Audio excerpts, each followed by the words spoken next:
Assalamu alaikum students. My name is Miss Sidra Mahmood. Today our topic is eye. We will discuss about the eye and eye structure. सबसे पहले वो बात कर रहा है कि आई क्या चीज़ है। ये भी एक सेंसरी ऑर्गन है और ये लाइट को डिटेक्ट करती है।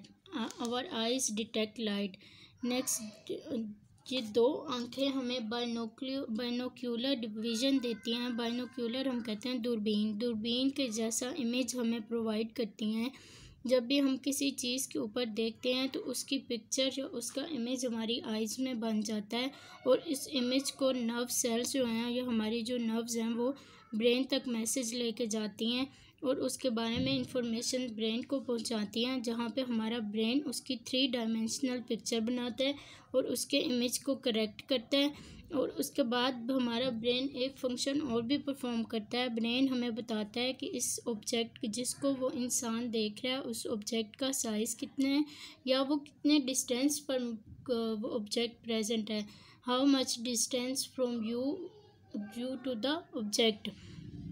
नेक्स्ट वो हमें बता रहे हैं लास्ट लाइन में कि हमें देखने के लिए दोनों आंखें चाहिए, क्योंकि एक आंख से अगर देखा जाए तो हमारे लिए डिस्टेंस और डेप्थ, हमारे लिए फासले को और उसकी ऑब्जेक्ट की गहराई को महसूस करना या उसको जज करना हमारे लिए मुश्किल हो जाएगा।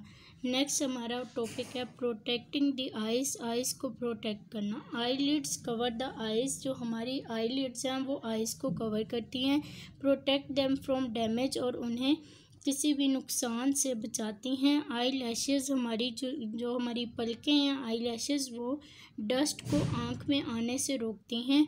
टीयर ग्लैंड्स हमारे टीयर्स को प्रोड्यूस करते हैं और वो हमारी तमाम जो आइज़ की सरफेस है उसके ऊपर टीयर ग्लैंड्स फैल जाते हैं ताकि हमारी आई ड्राई होने से महफूज रहे। और नेक्स्ट वो tears drained away through the tear duct, और वो जितने भी हमारे टीयर्स हैं वो तमाम टीयर डक्ट्स के ज़रिए ड्रेन्ड हो जाते हैं। ये नेक्स्ट उन्होंने इमेज बताया हुआ है, तस्वीर बनाई हुई है इसकी। Here are the eyebrows. Next are eyelids. These are eyelids. Next are tear glands. These are tear glands. Eyelashes. Here is the eyelashes. Next one is tear ducts. This is the tear ducts. Opening into nose. ये nose के अंदर open होती है। Next आपका है moving the eyes. हम eyes को किस तरह से move करते हैं। We have 2 sockets in our skull. हमारे स्कल में दो सॉकेट्स हैं जिनके अंदर होलो हैं जो आइज़ को कंटेन करती हैं, या उनमें आइज़ होती हैं। ठीक है। Next, the movement is brought about muscle, और जितनी भी हमारी आइज़ की मूवमेंट है वो मसल्स के ज़रिए होती हैं। वो कंट्रोल दीज मसल्स। हम इन मसल्स को कंट्रोल कर सकते हैं। कंट्रोल करना मुराद हम चीज़ों को लेफ़्ट साइड पे, राइट साइड पे, अप डाउन, इन 3 डायमेंशन हम चीज़ों को देख सकते हैं। Next our topic is the eye and light. मैं ये आपको बोर्ड के ऊपर बनाकर समझा देती हूँ। Thank you. अस्सलाम वालेकुम students, my name is miss Sidra Mahmood, class 6 second term का आपका फर्स्ट चैप्टर है। ये chapter name is senses and sense organs. Topic name is the eye and the light. ये मैंने बोर्ड के ऊपर आई का स्ट्रक्चर बनाया है, ये मैंने आँख का स्ट्रक्चर बनाया है। सबसे पहले यहाँ पे hair is the outer transparent layer is called cornea. ठीक है। तो बिल्कुल फ्रंट का जो आई का हमारा हिस्सा है उससे हम कहते हैं कॉन्जंक्टिवा। ठीक है। Next, hair is the pupal. जो हमारी आइरिस के दरमियान में जगह है उससे हम प्यूपल कहते हैं। Here is the lens. These are suspensory ligaments. And here is the iris. These are iris. Next one, these muscles are called ciliary muscles. Next, ये तमाम पार्ट जो हमारा आई का है इससे हम कहते हैं aqueous humour. Hair is the vitreous humour. ये जितना आपको खाली पार्ट नज़र आ रहा है ये विट्रस ह्यूमर, ये विट्रस ह्यूमर है। ये हमारा फ्लूइड है। आई के अंदर जो आपको ये सारा एरिया नज़र आ रहा है यहाँ पे फ्लूइड होता है, इससे हम कहते हैं vitreous humour. Next, hair is the blind spot. Next, optic nerves. ये जितना भी आपको आई के बैक पे जो नज़र आ रहा है पार्ट, वो सारा ऑप्टिक नर्व्स है। Next hair is the retina. इस लेयर को हम रेटिना कहते हैं, ये जो आपकी इनर लेयर है। नेक्स्ट आपके जो आउटर लेयर है उसको हम स्क्लेरोटिक कहते हैं, यानी ये हमारी आउटर लेयर है जो हमारे मसल्स को सपोर्ट करती है। ये हमारा आई का स्ट्रक्चर था। नेक्स्ट हम इसके कैरेक्टरिस्टिक्स डिस्कस कर लेते हैं।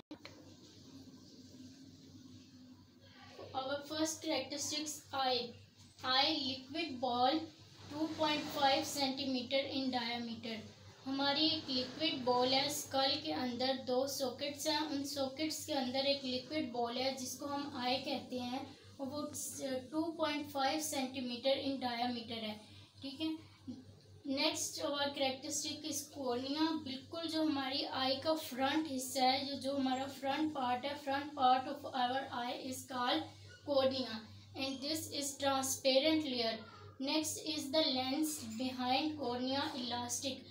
Lens are elastic and these are behind the cornea. Next is ciliary muscles control lens thickness. It controls how much lens thick and thin. Next one is lens cornea focus light behind sensory organ. Lens plus cornea, lens and cornea दोनों हमारी light को focus करते हैं। जो हमारी आई के बिल्कुल back side पे या उसकी ऑपोजिट साइड पे सेल्स मौजूद हैं, उनके ऊपर ये लाइट फोकस करती है। लाइट जिस लेयर पे जाके फोकस करती है उस लेयर को हम कहते हैं retina. Retina image on retina is upside down. जो रेटिना पे इमेज बनता है वो हमें उल्टा इमेज बना के दिखाता है रेटिना। नेक्स्ट हमारी नर्व्स जो हैं वो मैसेज लेके जाती हैं ब्रेन तक, और ब्रेन उस इमेज को ठीक करता है, यानी उसकी शेप को ठीक करता है, उसको 3 डायमेंशनल बना देता है। रेटिना के ऊपर हमारा जो इमेज बनता है वो उल्टा इमेज बनता है। रेटिना हमें चीज़ों को उल्टा करके दिखाता है, जबकि हमारा जो ब्रेन है वो उस इमेज को करेक्ट करता है, उसको 3 डायमेंशनल बनाता है, उसको ठीक वे में दिखाता है। Next is behind lens iris muscles. Lens के पीछे आइरिस मसल्स हैं जो कि कलर्ड पार्ट है हमारी आई का। Next is pupil centre of round whole.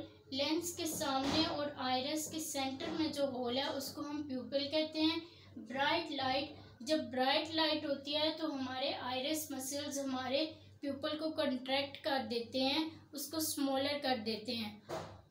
जब हमारी डार्क लाइट होती है तो हमारे आइरिस मसल्स उस लाइट को एक्सपेंड कर देते हैं या उसको बड़ा कर देते हैं, और इस प्रोसेस को हम रिफ्लेक्स एक्शन कहते हैं। ये हमारा रिफ्लेक्स एक्शन का प्रोसेस है। ये हमारा आई का स्ट्रक्चर था। You learn it. Thank you. Our next topic is eyesight problems. सबसे पहले वो बात कर रहे हैं long sighted and short sighted people की। वो लोग जो दूर की चीज़ें क्लियरली देख लेते हैं लेकिन उन्हें नज़दीक के ऑब्जेक्ट्स या नज़दीक की चीज़ें ठीक से दिखाई नहीं देती, उन्हें हम लॉन्ग साइटेड पीपल कहते हैं। And those people who can see near objects clearly but can not see distance object, they are called short sighted people. वो लोग जो नज़दीक की चीज़ें आसानी से देख लेते हैं बट उन्हें दूर की चीज़ें नहीं दिखाई देती, उन्हें हम शॉर्ट साइटेड पीपल कहते हैं।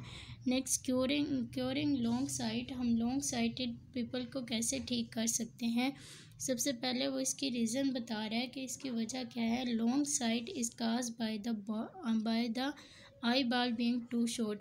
जब हमारी आई बॉल बहुत शॉर्ट हो जाती है तो हम उसे लॉन्ग साइट कहते हैं या लॉन्ग साइटेड पीपल कहते हैं। सबसे कॉमन है ये ओल्डर पीपल्स में पाई जाती है। नेक्स्ट वो बात करें, वो कह रहे हैं जब पीपल ओल्डर हो जाते हैं उनके लेंसेस जो हैं वो शॉर्ट हो जाते हैं और उनके सिलरी मसल्स जो हैं वो वीक हो जाते हैं, जिसकी वजह से वो चीज़ों को क्लियरली नहीं देख सकते। इसको ठीक करने के लिए हम कन्वेक्स लेंस यूज़ करते हैं और लेंस उनकी मदद करता है रेटिना के ऊपर लाइट को फोकस करने के लिए। नेक्स्ट वो बात कर रहे हैं क्योरिंग शॉर्ट साइट, कि हम शॉर्ट साइट पीपल को कैसे क्योर कर सकते हैं। शॉर्ट साइट पीपल की वजह क्या है? जब उनके आईबॉल्स टू लॉन्ग हो जाते हैं या ज़्यादा बड़े हो जाते हैं और उनका इमेज जो है वो फोकस नहीं कर पाता, तो हम उसकी जगह पे हम कॉन्टैक्ट लेंसेज यूज़ करते हैं या फिर स्पेक्टेकल्स यूज़ करते हैं। नेक्स्ट हमारा है contact lenses. Contact lenses modern technology की एक टाइप है जो कि आजकल यूज़ की जाती है। ये थिन और इलास्टिक होते हैं। ये हमें वेट में भी लाइट वेटेड होते हैं। नेक्स्ट हमें विजुअली विजिबल इमेज देते हैं, जो कि हमारी आई साइट को हमें ठीक से लाइट को ऑब्जर्व करने की और इमेज बनाने में हेल्प करते हैं। Next one is the laser eye surgery. Laser eye surgery क्या है? ये भी एक मॉडर्न टेक्नोलॉजी का ट्रीटमेंट है जो कि हमारे सर्जन यूज़ करते हैं। इसमें हमारे सर्जन बीम को यूज़ करते हैं जो कि हमारे रेटिना को या हमारी सरफेस ऑफ कॉर्निया, जो हमारी सरफेस कॉर्निया की सरफेस है उसको स्लाइटली मूव करते हैं, उसको स्लाइटली आगे पीछे थोड़ा सा उसको छोटा या बड़ा करते हैं ताकि वो इमेज जो लोग उसका शिकार हैं वो उसको क्लियरली देख सकें। और लेज़र आई सर्जरी में ना तो किसी लेंस की ज़रूरत पड़ती है और ना ही हमें ग्लासेस की ज़रूरत पड़ती है। Thank you. यहाँ तक ये हमारे आई प्रॉब्लम्स थी जो हमने डिस्कस कर ली हैं। यहाँ तक आपने इनको कंप्लीट एक्सप्लेनेशन को एक बार रीड आउट कर लेना है। Thank you.